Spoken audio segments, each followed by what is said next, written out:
My name is Joseph Hansen. I'm going to be going over some light ins and outs of managing credit. To get right into this, we have to identify what credit is. We're also going to be looking into when and where you encounter credit. To cut it short, your credit is most closely related to your credit score and credit history, which may be terms you're either familiar with or have heard before.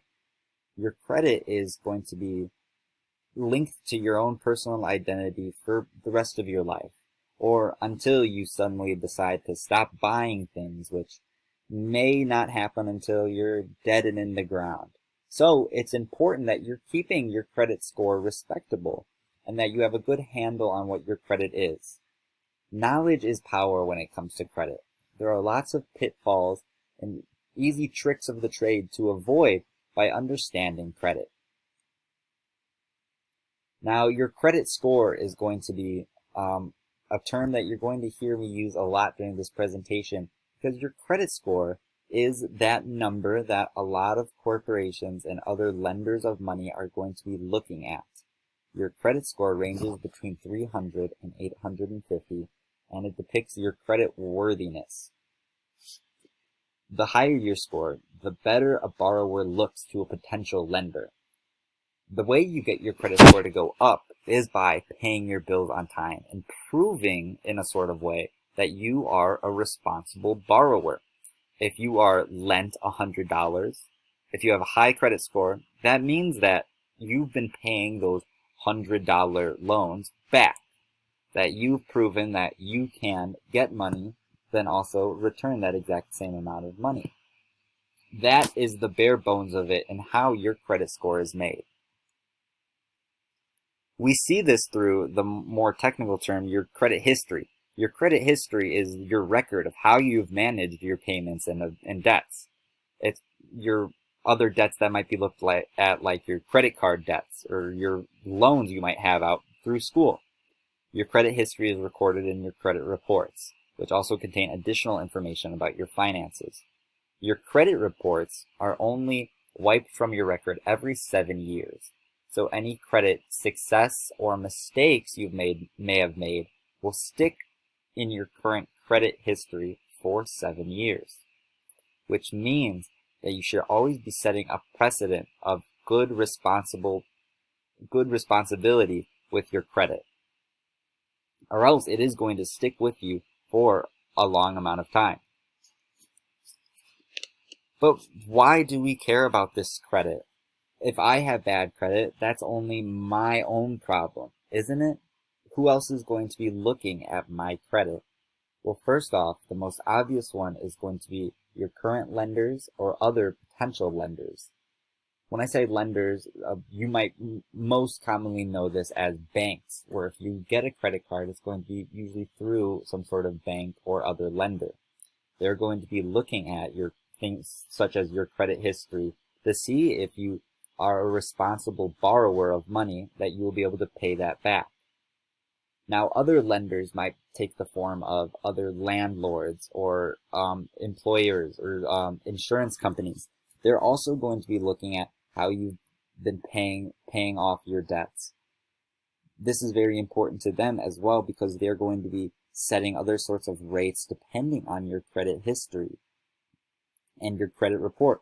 Even employers, while they might not be able to see your specific credit score, they do get to see your credit report to see a general sense of your responsibility financially. While this is still only affecting you personally, it is going to affect many different facets of your own life than you might have thought before. Now, credit cards. This is going to be the big channel that your credit is probably going to be altered through. Credit cards are one of the biggest conveniences of the 21st century, but also maybe one of the most dangerous. Credit cards sometimes can be thought of as imaginary money. Credit cards specifically offer you a line of credit that can be used to make purchases, balance transfers, or cash advances by requiring you to pay back a loan amount in the future. So in the moment, have any physical money on you, your credit card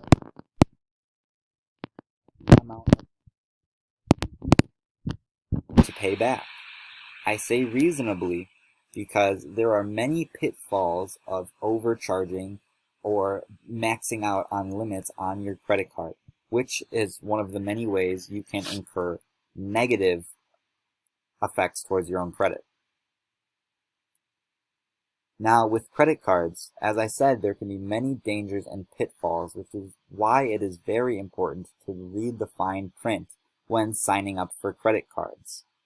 The Schumer box is something that many consumers have a hard time reading, which is why it exists and has such formats to them in order you to read them as clearly as possible, to make sure nothing is being hidden within these boxes.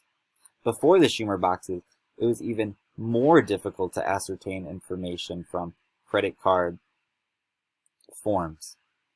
The Schumer boxes, allows you to understand the contract you're signing with specific detail. It lets you see your APR to look if it's a fixed or changing interest rate.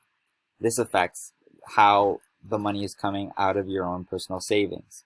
You see, if you have an excellent credit, your rate might be closer to 9%. If your credit is less than great, your APR is going to be more.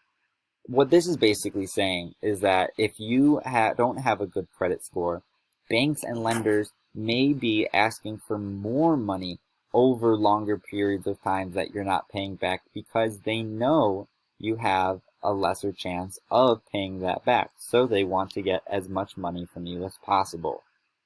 The general gist of a lot of these is that there can be tricky feeling fees to them.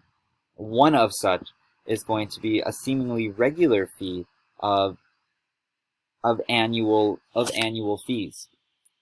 Most regular credit card companies aren't going to have these fees, but this is just a fee that basically is saying that that you're paying these credit card companies a yearly fee in order to have this sort of convenient cost of paying through a card.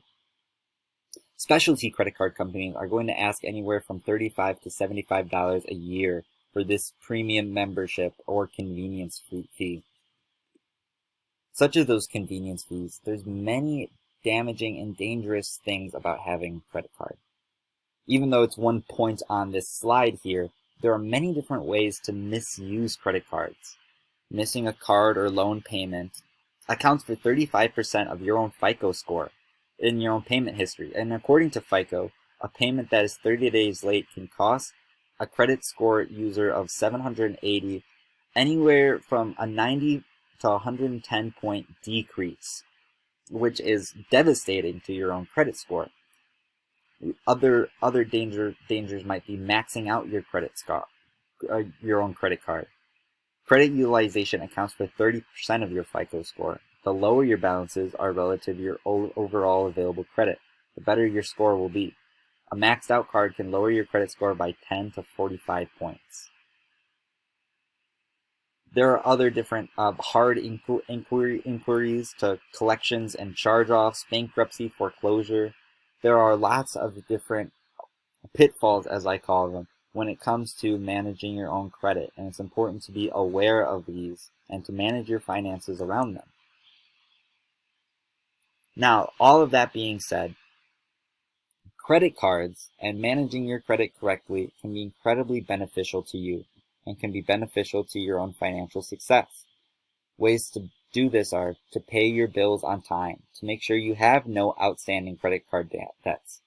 If you have multiple credit cards, balancing those accounts and making sure they are all paid off is extremely important. It's not going to be beneficial to you if you have one credit card that's completely paid off and another one that is maxed out with outstanding debts. It's still going to have a negative effect on your overall credit.